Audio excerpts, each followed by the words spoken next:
آسمان اور زمین قسم اٹھانے کے بعد نفسی وما سواہا، اور قسم ہے اس نفس کی جو اس کا خالق ہے، فالہمہا فجورہا وتقواہا،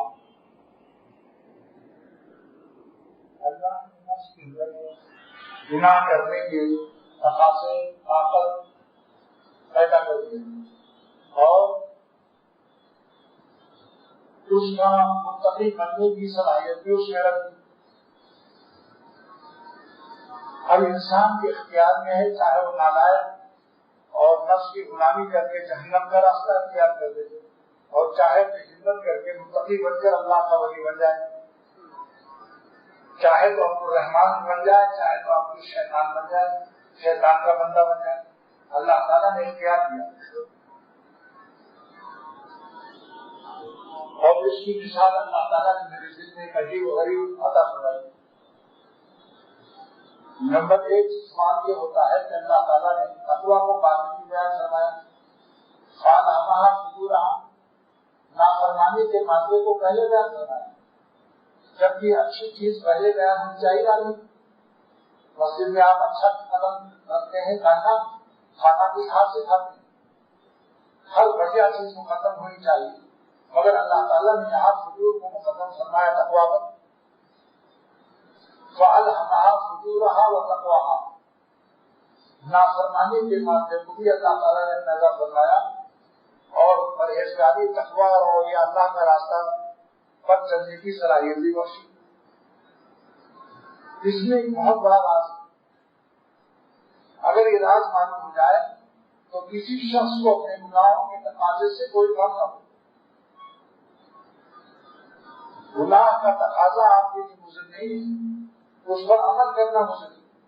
اگر تقاضا ہی نہ ہو تو آپ متقی ہو ہی نہیں سکتے، کیونکہ تقویٰ نام ہے کہ گناہ کا تقاضا ہو، دل چاہے گناہ کرنے کو، پھر دل کو مار دو، نفس کی خواہش کو مار دو، اپنی خون آرزو کرو، غلط آرزو کا خون کر لو تو دل کے تمام آفات، افق شک، افق درد، افق شمال، افق جنوب، چاروں افق دل کے لال ہو جائیں گے۔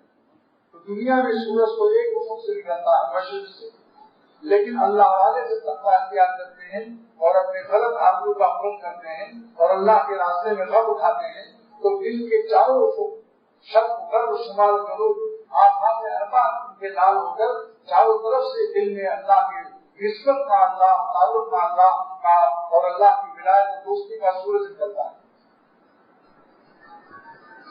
اور اگر غلط آرزو کو خون نہیں کیا تو پھر کیا ملے گا؟ سورج نکلے گا، اندھیرے پر اندھیرے چڑھتے جائیں گے، غلاظت پر غلاظت چڑھتی جائے گی، بدبو پر بدبو، بدنامی پر بدنامی، خوشنامی نہیں ملے گی۔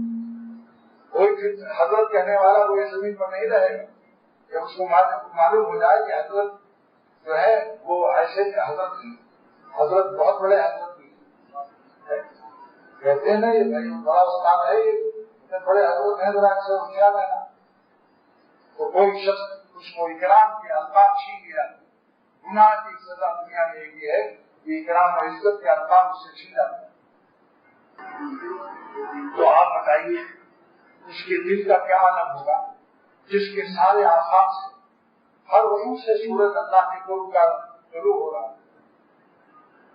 ایک صاحب کا نام تھا خورشید، میں نے کہا کہ خورشید کے دل کو جو ملا خالق خورشید، خورشید کے دل کو جو ملا خالق خورشید، خورشید سے پوچھے کوئی خورشید کا عالم۔ تو اللہ تعالیٰ نے نفس کی قسم کھانا یہ دلیل ہے کہ کوئی بہت بڑا مضمون اللہ تعالیٰ بیان فرمانا چاہتے۔ ایک بڑے عالم محدث نے امامت کی اور یہی سورت تلاوت کی، پھر میں نے ان سے پوچھا کہ اللہ تعالیٰ نے تقویٰ کو کیوں مؤخر فرمایا اور علامات وجوب نافرمانی کے مادے کو پہلے میں بیان کیا؟ تو ہنس کے فرمایا کہ تم ہی بتاؤ۔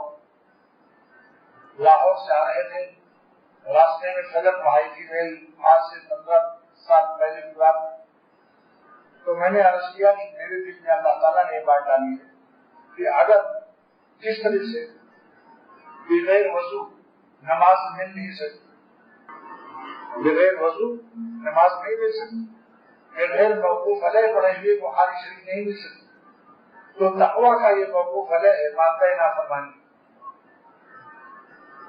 اگر یہ مادہ نافرمانی کرنا ہوتا تو اس کو روکنا کیسے ملتا؟ ہر نہیں، ہر منع کرنا، ہر نہیں اس کی منہیانوں کے وجود اور اس کے ثبوت کے لیے ضروری ہے۔ مثلا میرے ہاتھ میں تسبیح ہے، میں کہتا ہوں دیکھو بھائی ہمارے ہاتھ میں جو تسبیح ہے اس کو مت دیکھنا، تو تسبیح کا وجود ضروری ہے یا نہیں؟ اگر ہم کہیں میرے ہاتھ میں تسبیح ہے تو نہ دیکھنا، تو سب کہیں گے قول غلط ہے، ہاتھ میں تسبیح ہے۔ تو اگر اللہ تعالیٰ یہ فرماتے گناہ کے تقاضے کو روکو، گناہ کے تقاضے کو روکو اور ہماری بات سنو، میرے غلام بن کر رہو، نفس نے تم کو نہیں پیدا کیا، میں نے تم کو پیدا کیا، تو معلوم ہوا کہ تقاضۂ معصیت کا وجود ضروری ہے۔ اگر تقاضۂ گناہ نہ ہوتے تو تقویٰ کا وجود نہیں مل سکتا۔ تقویٰ کے معنی کیا ہے کہ گناہ کا تقاضا ہو اور پھر اس کو روک کر اس کا غم اٹھا لے، کسی غم سے اللہ ملتا ہے۔ مگر افسوس ہے اس بات کا، درد بھرے دل سے کہتا ہوں کہ ساری دنیا کے لیے غم اٹھانے کے لیے انسان تیار ہے، مگر اللہ کے راستے کے غم سے گھبراتا ہے، جبکہ اتنا غم ہے وہ اللہ کے راستے کا غم، اتنا معزز غم ہے کہ ساری دنیا کے سلاطین کے تخت تاج ایک ترازو کے پلے میں رکھ دو، اور ساری دنیا کے مجنون لیلا کا حسن ایک ترازو پلے میں اسی پلے میں رکھ دو، ساری دنیا کی دولت اسی پلے میں رکھ دو، دنیا کے جتنے شامی کباب اور بریانیوں کی لذت اس میں رکھ دو، اور ایک پلے پر اللہ تعالیٰ کے راستے کا ایک ذرہ غم رکھ دو۔ علامہ سید سلیمان ندوی رحمت اللہ علیہ کیا ان کا شعر فرماتے ہیں، تیرے غم کی جو مجھ کو دولت ملے، تیرے غم کی جو مجھ کو دولت ملے، ہمیں دو جہاں سے فراغت ملے، تیرے غم کی جو مجھ کو دولت ملے، ہمیں دو جہاں سے فراغت۔ اللہ کی محبت کا ایک ذرہ غم، اللہ کی محبت کا ایک ذرہ غم، ان کے راستے کا ایک ذرہ غم، گناہ سے بچنے کا غم اٹھانا، ساری کائنات دونوں جہاں سے افضل کسی غم سے جنت ملے گی بتا رہا ہوں۔ یہ وہ غم ہے جو اللہ سے قریب کرتا ہے، یہ وہ غم ہے جو ولی اللہ بناتا ہے، یہ وہ غم ہے جو دنیا میں بھی سکون سے رکھتا ہے، یہ وہ غم ہے جو جنت تک پہنچائے گا۔ اب اس غم کی قیمت کون ادا کر سکتا ہے؟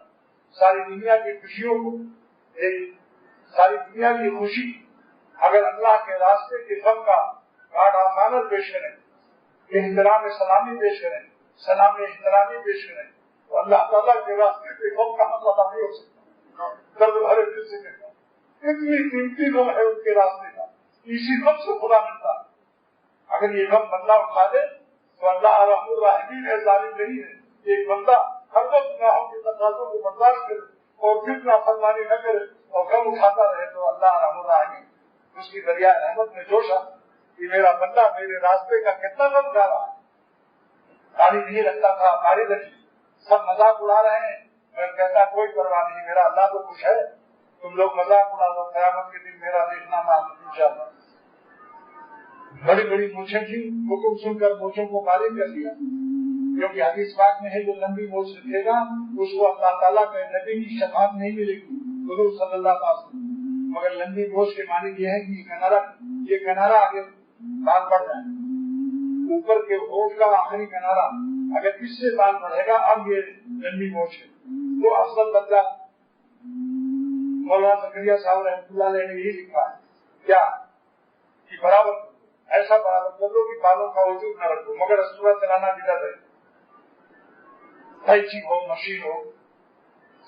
یہ گانا سننے کی عادت تھی۔ فرانس جزیرہ ریونین میں ایسس فاروق میرا دوست ہے، میرا خلیفہ بھی، اس کی ابتدائی زندگی میں اس کو گانا بجانے کا اتنا مہارت تھی، اپنی بانسری جہاں بجاتے سارے انگریز سو جاتے، ایسی تاثیر۔ لیکن جب اللہ نے اس کو اپنا بنایا، ہدایت کی توفیق دی، تو اس نے توڑ تاڑ کر کے سب کو زمین میں دفن کر دیا، اور اب اس کی حالت کیا ہے؟ سب سے پیر تک گھوڑ ٹوپی کرتا اللہ والوں کا، اور دل بھی اس کا اللہ والا بن گیا الحمدللہ۔ اس کی باتیں سنیے تو آپ حیران جیسے کوئی بہت بڑا عالم بلّہ، لیکن غم اٹھایا نہیں ہے، اب تک اس کو غم ہے۔ اس نے کہا اب بھی کہیں گانا سنتا ہوں تو دل میں غم ہوتا ہے، دل چاہتا ہے سن لیکن نہیں سنتا۔ تو جس کو غم اٹھانے کی عادت نہ ہو، جس کو غم اٹھانے کا ارادہ نہ ہو، وہ ظالم اس راستے میں دیکھا اس کا قدم کیا ہے، اس قابل ہے کہ اس کے پیر کو قطع کر دیا جائے۔ مہاویر رحمۃ اللہ علیہ فرماتے ہیں جو کان اللہ کی بات نہ سنے اس کان کو اکھاڑ دینا بہتر ہے۔ جو آنکھیں اللہ تعالیٰ کی جلوے کے قابل نہ ہو اس آنکھ کو نکال کے باہر پھینک دینے کے قابل ہے۔ جو پیر خدا کی مسجد کی طرف نہ جا رہا ہو اس پیر کو کاٹ دینا بہتر ہے۔ جو ہاتھ حضرت اسود کا بوسہ نہ دے، اللہ والوں کی سے مسافہ نہ کرے اور جو اللہ کی عبادت میں نہ لگے اس ہاتھ کو قطع کر، وہ زندہ رہنے قابل نہیں ہے جو اللہ کا نافرمان ہے۔ تو اللہ تعالیٰ کا خیر و کرم ہے کہ وہ موقع دیتے ہیں شاید آپ سے توبہ کر لے، آپ سے کر لے، آپ سے کر لے، لیکن اسرار المعاصی بھی کیا نہیں۔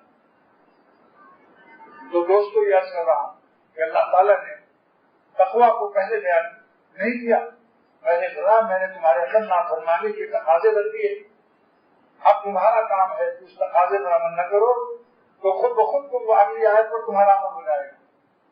تقویٰ اختیار کرنے کی ضرورت نہیں ہے، پریشانی کی کوئی بات نہیں، صرف تم گناہ چھوڑ دو، کام نہ کرو، انعام دو۔ ارے دنیا کے فیکٹری والوں مزدوری کر کے انعام دیتے ہو، ہم سے تم انعام دو، کام نہ کرو، چوری نہ کرو، ڈاکہ مت مارو، جھوٹ مت بولو، عورتوں کو مت دیکھو، حسینوں کو مت دیکھو، کام نہ کر کے انعام تقویٰ میری دوستی کا انعام دے دو۔ کیونکہ تقویٰ نام ہے، تقویٰ کس چیز کا نام ہے؟ گناہ کا تقاضا پیدا ہو اور اس پر عمل نہ کرو، اور اس غم سے پچھتانا، ندامت بھی نہ ہو، میں نے کیوں اللہ تقویٰ اختیار کیا، کاش کی نظر دیکھ لیتے۔ یہ ندامت جب تک ہے جب تک بھی سمجھ لو شیطان اس کی حجامت بنا رہا ہے، ابھی اس کا دل کچا ہے، ایمان خام ہے اس میں۔ ایمان کامل جب ہوگا کہ گناہ سے اپنے کو بچا کر اس کا غم اٹھا کر اللہ تعالیٰ کا شکر ادا کرے، خوشی میں مست ہو جائے۔ صلاح الدین آنکھ بند مت کرو میرے سامنے ورنہ ابھی کھڑا کر دوں گا ادھر۔ نیند کا علاج بھی جس کو نیند آ رہے ہو بس ایک طرف کیوں کھڑا ہو جائے۔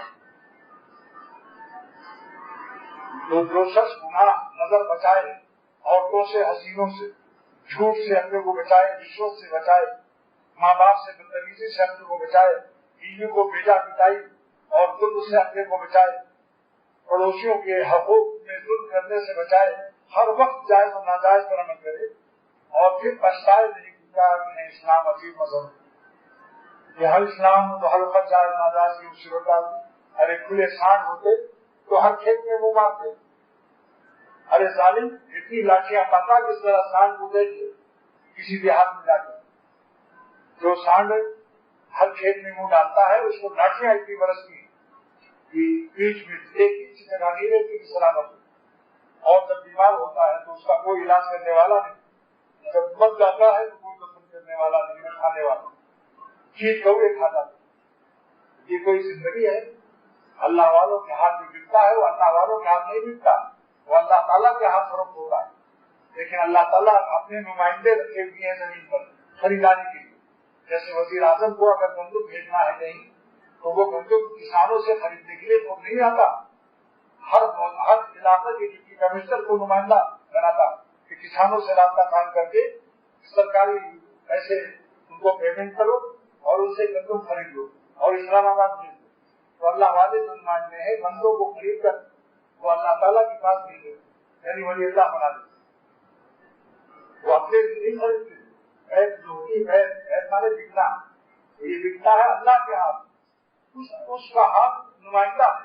جیسے اللہ تعالیٰ فرماتے ہیں کہ جو لوگ میرے پیغمبر میرے نبی صلی اللہ تعالیٰ وسلم کے ہاتھ پر عہد کر رہے ہیں وہ اصل میں میرے نبی کا ہاتھ نہیں، یہ تو اللہ ہے، میرا ہاتھ ہے، اللہ کا ہاتھ ہے۔ وہ اے صحابہ سمجھ لو کہ تم عہد کر رہے ہو میرے پیغمبر صلی اللہ علیہ وسلم کے ہاتھ پر، وہ میرے نبی کا ہاتھ نہیں ہے۔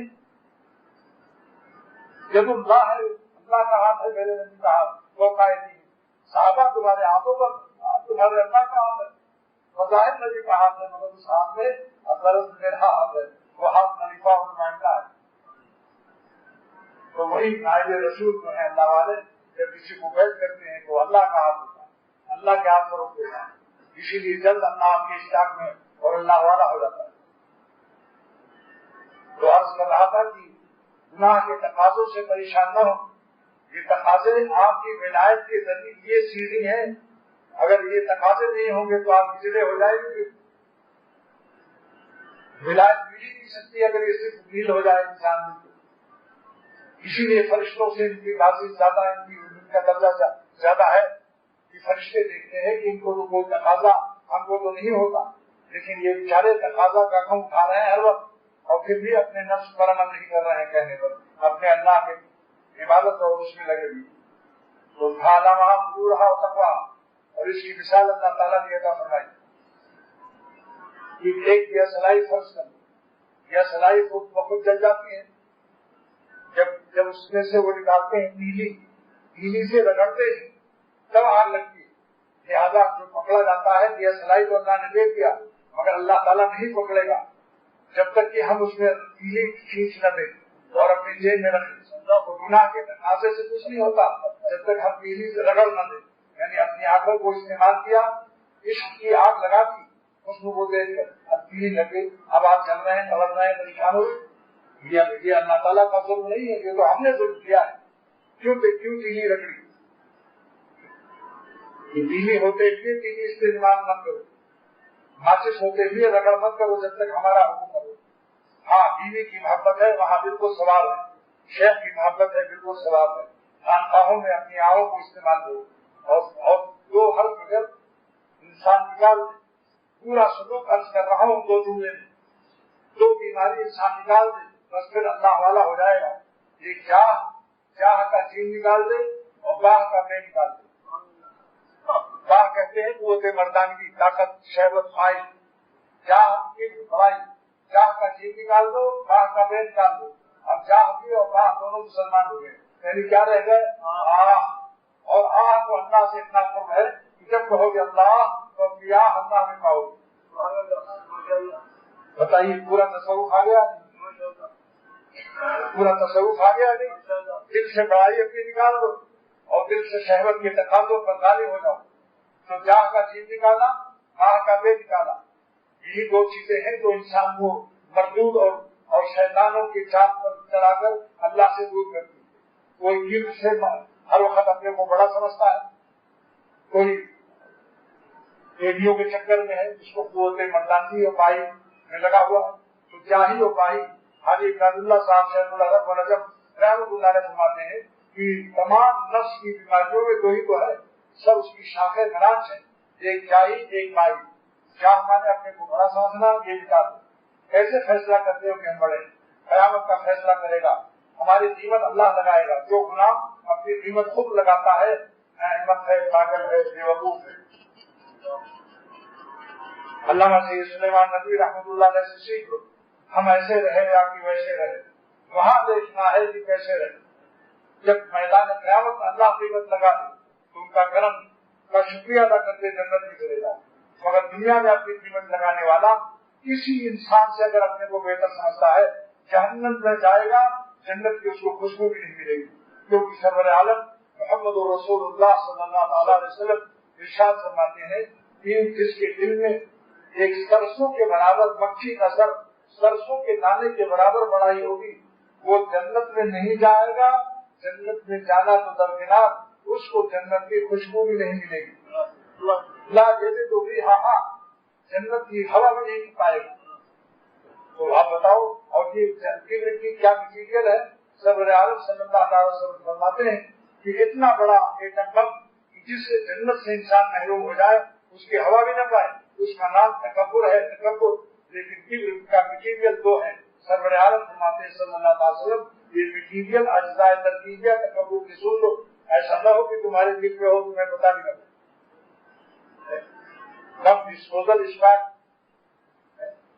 ڈسپوزل اسپاٹ سے مشورہ کر لو کہ دل کے کسی کونے میں کہیں ایٹم بم تو نہیں، اس کے اجزاء ترکیبیہ پیش کر دیا سرور عالم صلی اللہ علیہ وسلم کہ ہم تم ناس ببطل الحق، جو حق بات کو نہ قبول کرے، کہتے ہم نہیں مانتے کچھ بھی بات کرتے رہو، ہم نہیں، ہم تو عمل ہی نہیں جانتے، ہم مولویوں کی بات نہیں سنتے. حق بات جانتا ہے پھر کہہ رہا کہ حق رہتا ہے مگر اس کو قبول نہ کرے یہ متکبر ہے. نمبر 2 غمت الناس. الناس کا لفظ یہ مومن نہیں. دنیا میں کسی کافر کو بھی اگر حقیقت سمجھتا ہے تو گھبرا گیا بس اور وہ سزا کی لائق ہو گیا, جنت کی خوشبو مل پائے. اب آپ کہیں گے کافر کو بھی ہم حقیقت نہ سمجھے. کافر کے کفر سے بغض رکھنا فرض ہے مگر حقیقت سمجھنا حرام. ہو سکتا ہے مرتے دن تک اس کو کلمہ نصیب ہو جائے, مرتے وقت اس کو کلمہ نصیب ہو جائے. دیکھیے مولانا قاسم نانوتوی رحمۃ اللہ علیہ نے خواب میں دیکھا, ایک ہندو بنیا کو خواب میں دیکھا کہ جنت میں ٹہل رہا. ارے پوچھا دادا جی وہ بنیا ارے تو کہاں سے جنت میں آ گیا؟ اس نے کہا مرتے دن تک مولوی صاحب جب مرنے لگا تھا تو کلمہ پڑھ گیا تھا لا الہ الا اللہ محمد رسول اللہ. اس نے کہا صحیح ہندو اس کو ہم یہی کہتا ہے نہ کہنے والی بات. لیکن دیکھا اللہ تعالیٰ کی توفیق ہو گئی, اس نے سوچا ہوگا دنیا مسلمانوں والا بھی ہتھیار بھی چلو رام رام تو بہت کیا تھا مرتے وقت کام بن گیا اس کا. تو کسی کافر کو حقیقت سمجھنا اس لیے حرام ہے. مولانا رومی فرماتے ہیں کہ کافر بخاری منگلی کسی کافر کو ذلیل پسند ہو کہ مسلمان کو گنش باشد امید کہ مسلمان ہو جانے کی امید ہے اس کی, ہو سکتا ہے. اور اپنے بارے میں سب ہوگی ہو سکتا ہے خاتمہ صحیح ہو نہ ہو, کیا معلوم ہے کیا گارنٹی کیا ضمانت. اس لیے حکیم الامت فرماتے ہیں کبر کے علاج میں کہ اشرف علی اپنے کو سارے دنیا کے مسلمانوں سے فی الحال بدتر سمجھتا ہے اس موجودہ حالت. تو ہو سکتا ہے اس کا کوئی عمل اللہ کے یہاں قبول ہو اور میرا کوئی عمل قبول نہ ہو, اللہ ہم سے ناراض ہو, ہم کیا کریں. اور ساری دنیا کے جانوروں سے سور اور کتوں سے اور ساری دنیا کے کافروں سے اشرف علی اپنے کو بدتر سمجھتا ہے, کمتر سمجھتا ہے. فی المعاد مسلمانوں سے کمتر سمجھتا ہوں فی الحال اور کافروں سے جانوروں سے بدتر سمجھتا ہوں فی المعاد یعنی انجام کے اعتبار سے. یہ نہیں معلوم میرا خاتمہ کیسا ہو. اور فرمایا کرتے تھے کہ جب خیال آتا ہے تو بھی درس جاتا ہے کہ نظارے اشرف علی کا قیامت کے دن کیا حال ہو. فرماتے ہیں جہاں اہل جنت چوٹیاں اتاریں گے اگر اشرف علی کو جنت والوں کی چوٹیوں میں جگہ مل جائے گی میں تو اس کو غنیمت سمجھوں گا. اور ہم ہے ٹھیکیداری کی جب نکال مغرب مرتے سمجھتے ہیں بس یہ حماقت نہیں ہے تو اور کیا ہے, حماقت نہیں تو پھر اور کیا ہے, سمجھ رہے ہو بھائی. اس لیے دوستوں کبر کا علاج مرض اتنا خطرناک ہے کہ جنت کی خوشبو بھی نہ ملے گی. تہجد حج عمرہ سب کچھ ہوتے ہوئے جنت کی خوشبو نہیں پائے گا. یہ ارشاد سرور عالم صلی اللہ علیہ وسلم کا ہے. جب خطرناک بیماری ہے تو کیوں نہیں آپ اس کے بم ڈسپوزل اسپاٹ سے کیوں نہیں ملتے ہو. وہ کون ہے اللہ والوں سے پوچھو کہ میرے اندر کی تو نہیں ہے, ان کے پاس رہو گے خود بتا دیں گے انشاءاللہ. حضرت حکیم فرماتے ہیں جب خاندان کو قدر رکھتا ہے ایک نظر دیکھتا ہوں ساری بیماری دل میں اس کے آ جاتی ہے, ایک سرے ہو جاتا ہے. اس میں کبر ہے جس کی آنکھوں میں شہوت کا اثر ہے, یہ حسینوں کی کاغذات کرتا ہے, پہلے ہی نظر میں سب پتا چل جاتا ہے. لہٰذا 2 چیزوں سے بچیے. نمبر 1 اپنے کو بڑا نہ سمجھیے. تو آپ کو کیا گیا کہ آپ غمت الناس سے بچے, ساری دنیا کے انسانوں سے اپنے کو کمتر سمجھو. اللہ سے کہتے رہو احتیاط زبان سے کبھی کبھی صبح شام کہہ دو کہ اللہ میں تیرے سارے مسلمان بندوں سے فی الحال کمتر ہوں اور تیرے تمام کافروں اور جانوروں سے بدتر ہوں فی المعاد انجام کے اعتبار سے. اگر معاد یاد نہ رہے تو انجام کہہ دو. اگر یہ آپ کہتے رہیں گے انشاءاللہ اور حق بات قبول کر دیجیے بس تکبر سے پاک ہو گیا. تو بھی تھا دونوں سے آپ نجات پا گئے. اپنے کو بڑا نہ سمجھیے اور حق بات کو قبول کر لیجیے اور کسی انسان کو حقیق نہ سمجھے. کتنے ہی ساری شرابی حقیق مت سمجھے. اب آپ کہیں گے کافروں سے اور نافرمانوں سے تو نفرت ہوتی ہے تو نفرت اور دو اس کے عمل سے کرو. کافروں کے کفر سے فاسقوں کے فسق سے نفرت دو رکھنا واجب. عمل سے نفرت کرو, عامل سے نہ کرو, کھیل سے نفرت کرو, اس کے فائل سے نفرت نہ کرو. اب آپ کہیں گے یہ تو بہت مشکل ہے, بننا ہے بہت آسان. حضرت تھانوی رحمۃ اللہ علیہ فرماتے ہیں کہ شاہزادہ چاند کی طرح سے ہے لیکن روشنائی لگا کے آیا. تو آپ شاہزادے کو حقیق سمجھیں گے یا اس کی روشنائی کو؟ بس سمجھ عمل کھیل سے نفرت مگر اس کو حقیق نہ سمجھ. تو ہو سکتا ہے توبہ کر کے ایمان لا کر ولی اللہ ہو جائے، شہزادہ چہرے کو دھو دے اور چاند کی طرح چمک جائے۔ توبہ کرنے کے بعد ولی اللہ ہو جاتا ہے، یہ بتاؤ بس زیادہ دعا کو کر لے کہ اللہ ان کے فیل سے ہم کو نجات، ہم کو محفوظ فرما، اور یہ دعا بھی پڑھ لے الحمدللہ الذی عافانی فی مبتلا کبھی وفضلنی علی کثیر ممن خلق تفضیلا۔ شکر ہے کہ اللہ آپ نے مجھے اس گناہ میں مبتلا نہیں بنا۔ اگر کسی کو دیکھو کبھی اول تو دیکھو ہی نہ، لیکن کبھی نظر پڑ جائے کوئی کسی بیٹی کو دیکھ رہا تو فوراً اپنی نظر بچا کر کہو اللہ آپ کا احسان ہے کہ آپ نے مجھے اس مصیبت سے بچایا ہوا، اس روحانی۔ تو دوستو یہ سمجھ کہ اللہ تعالیٰ نے کیا صلاحی دی، ایک سائڈ میں خیر ہے ایک سائڈ میں شر ہے، مگر نہ خیر میں آگ لگے گی چلے گا، نہ خیر کا چراغ جلے گا، نہ شر کا، جب تک ہم دیا صلاحی اور پیلی سے اس کو رکھنے کی نہیں۔ تو اللہ نے ہمارے اندر دونوں صلاحیتیں رکھی اور دونوں کی پیلیاں موجود ہیں۔ تقویٰ متقی بندے کی صلاحیت ہے اہل تقویٰ کی صحبت میں رہو، وہاں پیلیاں آپ کو مل جائے تو رگڑ دیں گی، تقویٰ کا چراغ روشن ہو جائے گا اہل تقویٰ کی صحبت۔ اور اگر آپ حسینوں کے پاس بیٹھے ہوئے ان سے نظر ملائی تو سمجھ لو آپ کے شر کا اندر میں ماتا ہے، پہلا ہم آپ کو رہا اس ماتے میں رگڑ لگ جائے گی، پھر آپ داڑھی کو ٹوپی کے باوجود اس کے پیچھے بھاگتے چلے جائیں گے۔ یہ وہ خطرناک مرض ہے کیونکہ آپ نے نظر بازی کر کے اپنے اوپر سے اللہ کی رحمت کا سایہ ہٹا دیا، لعنت کا سایہ لے لیا۔ تو اس لیے اللہ تعالیٰ فرماتے ہیں کہ شیطان کسی میرے بندے کو پھسلا نہیں سکتا جب تک کہ وہ کوئی گناہ نہیں کرتا اور میری رحمت سے اپنے کو دور نہیں کر دیتا۔ انما استزلهم الشیطان ببعض ما کسبوا، شیطان اسی کو پھسلاتا ہے جو پہلے کوئی گناہ کر کے میری رحمت کے سائے سے دور ہو جاتا ہے، ورنہ میری رحمت کا سایہ ہو اور اس کو شیطان برباد کرتے ناممکن ہے۔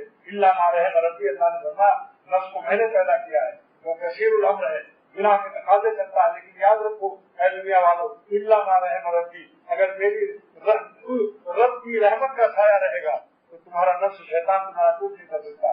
لیکن جب انسان گناہ کرتا ہے تو رحمت کا سایہ رب کا ہٹ جاتا ہے۔ انما استزلهم الشیطان ببعض ما کسبوا، گناہوں سے یہ بات ہوتی، پھر دوسرا گناہ ہوگا، تیسرا ہوگا، چوتھا ہوگا۔ ایک نظر خراب کرتا ہے انسان، ایک اسٹاف پر گلشن اقبال کے تو بیماری تک چلا جائے گا بدنظری کرتا ہے، اور اگر پہلی نظر روک لو بچا دو تو انشاءاللہ اس کی برکت سے تمام نگاہیں میں کھو دے۔ اور بعض لوگ گناہ کو توبہ کرنے دیر کرتے ہیں، جیسے گلشن سے چلے یہ ہماری سوچتے ہیں اگر توبہ کر لیا تو اگلے اسٹاف میں جو مزہ ہے وہ پھر کیسے دوں گا، میں توبہ ہی نہیں کرتا، تو کھانے کی لیے توبہ نہیں کرتا کہ آئندہ اگلے اسٹاف کا بھی مزہ دوں گا۔ لیکن اللہ معلوسی رحمۃ اللہ علیہ تفسیر رحمانی فرماتے ہیں کہ دیکھو گناہ اگر ہو جائے کبھی جلدی سے توبہ کر لو، کیونکہ گناہوں سے ایک اندھیرا پیدا ہوتا ہے اور اندھیرے سے شیطان ابلیس کا ہیڈ کوارٹر دل بن جاتا ہے۔ لہٰذا اگر تم نے ابلیس کو دیر تک رکھا تو اور بہت سے گناہ ہو جائیں گے۔ جلدی سے توبہ سے اور اشک ندامت سے پھر دل کو روشن کر لو، اور جب دل منور ہوگا توبے کی اور آہ سے اشک بار آنکھوں سے اور ندامت سے اور توبہ سے، پھر دل نور ندامت سے توبہ کے نور ندامت سے دل روشن ہو جائے گا۔ فإن القلوب إذا استنارت بنور الندامت وبنور التوبة، اللہ معلوسی فرماتے ہیں جب ندامت اور توبہ کے نور سے دل روشن ہو جائے گا تو جو گناہ کا میرے پر ہیڈ کوارٹر بنایا تھا شیطان نے وہ بھاگ جائے گا۔ اس لیے اگر دیر کیا تو دیر تک شیطان رہے گا۔ دشمن کو دیر تک اپنے گھر میں رکھنا چاہتے ہو، خطا ہوئی جلدی سے توبہ کرو تاکہ ندامت کے اور استغفار توبہ کے نور سے دل روشن ہو جائے اور ابلیس بھاگ جائے۔ چمگادڑ جیسے اندھیرے میں رہتا ہے، ابلیس کا مزاج یہ گناہوں کے اندھیروں میں رہتا ہے۔ اگر توبہ کر دیا جلدی سے تو انشاءاللہ پھر دل روشن ہو جائے گا، بھاگ جائے گا۔ اسی جگہ واقعہ نکل گیا اس آیت کی تفسیر میں سلطان ابراہیم بن رحمۃ اللہ علیہ کا تذکرہ تفسیر رحمانی میں کیا گیا۔ اللہ معلوسی رحمۃ اللہ علیہ فرماتے ہیں کہ وہ سلطان ابراہیم جس نے سلطنت خدا پر دی اور 10 سال سارے نشانگون کی عبادت کی، آج اس کے بعد اس کی برکت سے اور اس کے واقعے کا سے اللہ کے کلام کی تفسیر پیش کی جا رہی ہے۔ ہم میرا نام دیا ہے تیرے نام کے ساتھ سلطنت کو چھوڑ، دنیا میں بہت بادشاہ مر کے سلطنت چھوڑ گئے، لیکن کا کوئی رحمۃ اللہ نہیں کہتا.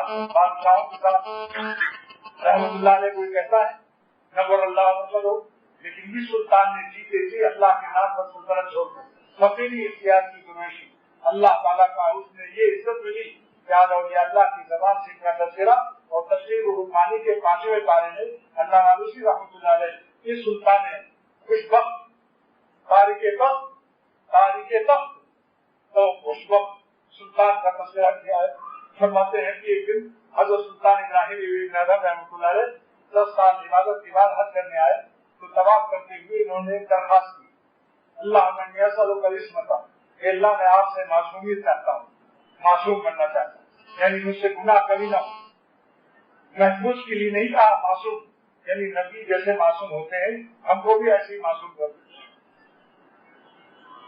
آسمان کعبے کے دروازے سے آواز آئی اے سلطان ابراہیم میں جانتا ہوں تم نے میری محبت میں سرپرست کرا دی اور میں تیری محبت کا قدر رکھتا ہوں، لیکن جو تو سوال کر رہا ہے ساری دنیا کے انسان مجھ سے میرے دروازے پر یہی سوال کر رہے ہیں. کل الناس یہ ضرور ہوتا، ہر انسان جو حج کرنے آتا ہے مجھ سے یہ کہتا ہے کہ اللہ یار معاف کر دو، آئندہ سے معصوم کر دو. لیکن اگر ہم سب کو معصوم کر دیں اور سب کی دعا قبول کر لیں تو سب دنیا تو ہو گئی معصوم. والا میں کرم والا میں فضل تو میں مہربانی کس کو کر دوں یہ درخواست کروں کہ اللہ ہم کو گناہوں سے محفوظ حفاظت کر دے اور پھر توفیق ہو جائے کبھی توبہ کی استقامت کے ساتھ رہنے کی، مگر پھر کبھی خطا ہو سکتی ہے تو پھر توبہ کرو. حضرت امام غزالی رحمۃ اللہ علیہ کے استاد علامہ اصفہانی رحمۃ اللہ علیہ سوچو امام غزالی ہیں، ان کے استاد علامہ اصفہانی رحمۃ اللہ علیہ نے 30 سال سے دعا مانگی، 30 برس تک. کیا کہا کہ اللہ معصوم کر عصمت کر دی بس خطا نہ ہو ہم سے کر. یہ بھی ان کا ایک مقام تھا. یہ دعا جو بھی مانگے گا اس کا ایک مقام جو اللہ کی بات پر مانگے ملتا ہے. اللہ جب ایک دن ان کے منہ سے نکل گیا کہ 30 سال تک کی دعا اللہ تعالیٰ موجود قریب ہونے کے اور پھر یہ ہماری قبول نہیں کی. پھر میں خیال آ گیا آسمان سے آواز آ کہ فرائنی سن لے میں جانتا ہوں امام غزالی کا استاد تو مجھ سے عصمت مانگتا ہے. جب میں نے اپنے ولی بنانے کا محبوب بنانے کا 2 راستہ رکھا ہے، ایک تقویٰ کا راستہ ایک توبہ کا راستہ. تو پھر کیا ہے؟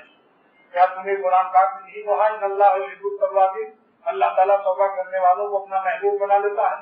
تو پھر ایک آدمی کو مقرر کر رہا ہے اگر برمینار بشریت خطا ہو جائے کر تو خطا مت کر، لیکن اگر ہو جائے ہاتھی بھی پھسل جاتا ہے کہیں کیچڑ جاتا ہو، اگر خطا ہو جائے تو توبہ کر کے محبوب بن جاتا ہے.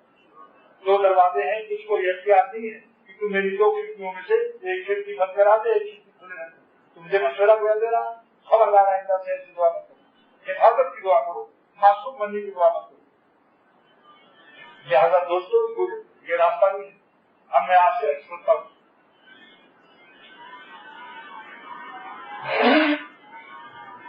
شاہ عبدالغنی صاحب رحمۃ اللہ علیہ اپنے شیخ و مرشد صاحب اول کی بات کرتا ہوں. حضرت نے فرمایا کہ اللہ تعالیٰ کا کمال شفقت ہے کہ جہاں تقویٰ فرض کیا تقویٰ کو آسان کرنے کا نسخہ بھی بیان کر دیا. وہ کیا ہے اہل تقویٰ کے ساتھ رہو، انشاءاللہ دیکھتا ہوں کب تک گناہ کرو گے. ایک دن مزاج بدل جائے گا، خانہ سونگنے کا مزاج بدل جاتا ہے، جو باغ میں رہتا ہے کونوں میں رہتا ہے جنگلے کے چمیلی گلاب میں رہتا ہے اس کا مزاج ہمدی پارگت سے ختم ہو جاتا ہے. پھر وہ ہمدی پالے کی کا کنسٹر نہیں سنگے گا جا کے ہمت سے اس دن تک کے لیے چھوڑ دو ہمدی پالا جانا 2 سال کے کوئی رشتے دار اور سب کو اللہ پر کھڑا کر کچھ بھی وہ کہتے رہے کہ اللہ کا راستہ مشکل ہے کچھ پرواہ مت کرو کسی. یہی رشتے دار آپ کے قدم چن لیں گے پھر تقویٰ کا تاج آپ کے سر پر ہوگا. آپ کی آنکھوں سے نور تقویٰ کر دے گا، زبان سے تقویٰ کی خوشبو ظاہر ہو جائے گی.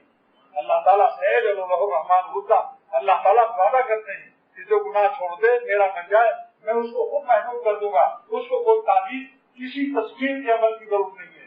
میرا کام ہے جب میرا بن گیا تو میں مخلوق میں اس کو محبوب کر دوں گا. تم یہ کیوں کہتے ہو کہ کہیں گے سخت راستہ کہہ دو کہ میں مریض ہوں میرے لیے شہر نے تجویز کیا ہے. دیکھ لو علامہ خالد مفید بدھ کے شام کے اتنے بڑے عالم شاہ عبدالعزیز محدث دہلوی